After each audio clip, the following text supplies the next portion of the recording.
Welcome to Faith Unfiltered.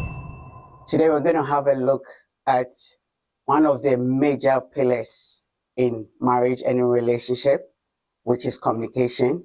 Marriage rests on some major pillars and some minor pillars like communication, sex, love. We're going to start with communication because communication affects everything. If you don't communicate well, you get the wrong end of the stick or somebody else gets the wrong end of the stick. And nobody is born knowing how to communicate. We have to learn or we pick it up from our environment. I have had to learn how to communicate better with my parents, with my husband, and with my children. Today, we're going to zero in specifically on verbal communication. See, the reason why we should put so much effort in communicating well is because you cannot take back words you regret. It doesn't matter even if you say sorry. Even when you say sorry, there are still traces, that are left on the person that you have spoken to or spoken about. It's just like leaving marks when you have cleaned a surface and the marks are still there. And every one of us can get better in our relationship, in how we communicate. Communication is two ways. It's listening and talking. And we have the verbal and the non-verbal. What you say, how you say, when you say will make it. In the book of Hosea chapter 6, God sent an instruction and he told his prophets to go and speak in a way that will pierce, which means that communicating well or how you talk can destroy or can build. Because it's funny that when you are meeting somebody, somehow you find the words to tell them that you love them or you like them. And then when you're married, you don't say a whole lot. For some reason, do you shout or do you talk nicely?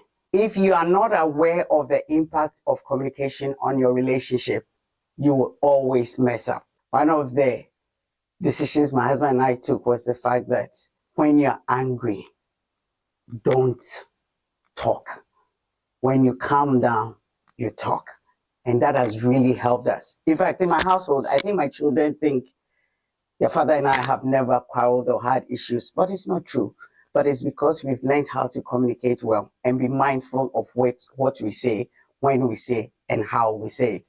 Sometimes you're saying the right thing, but at the wrong time, or you're saying it in the wrong way. And the book of Ephesians tells us that we should speak the truth with grace. It's not about even your spouse or your friends who are not listening. It's about you who's listening. That how do I get better? Because if you get better, you impact those that you're in the relationship with. So we're going to assess it and say, how am I? What kind of person am I? Do you get it?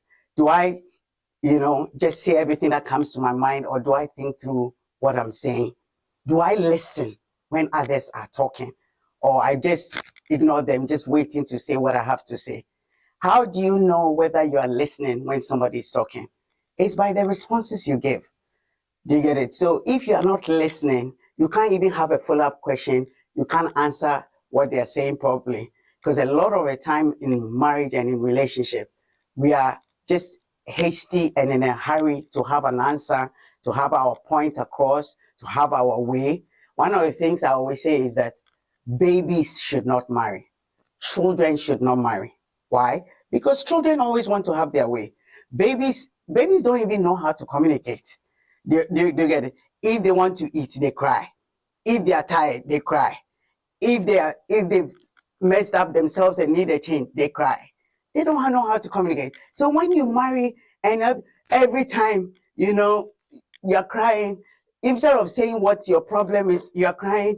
Instead of, coming across with the issue, you're moody, you're a baby and you're a child. So we're going to grow up. You have to grow up. How do you grow up? By appreciating that your opinion is not always the right one. By appreciating that you may not always be right and you may not always be saying the right thing.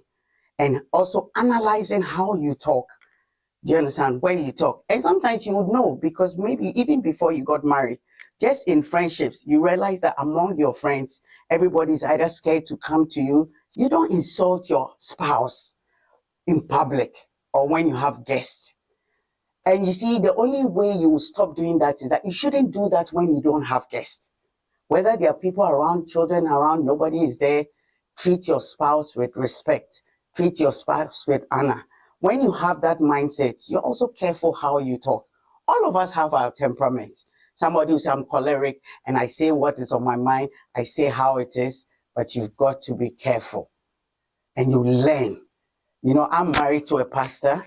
He's a senior pastor. When we have pastors meeting or when we're in church, I can't go, behaving as if we are in the bedroom or we are in the kitchen in the house. No, I have to know how to talk when we are in a church. I have to know how to talk when we are at home with the kids. And I also have to know how to talk when we are in the bedroom. I can't come and use pastoral language in the bedroom. Communication in the bedroom must mean communication in the bedroom. Communication where the children are related must have a different level.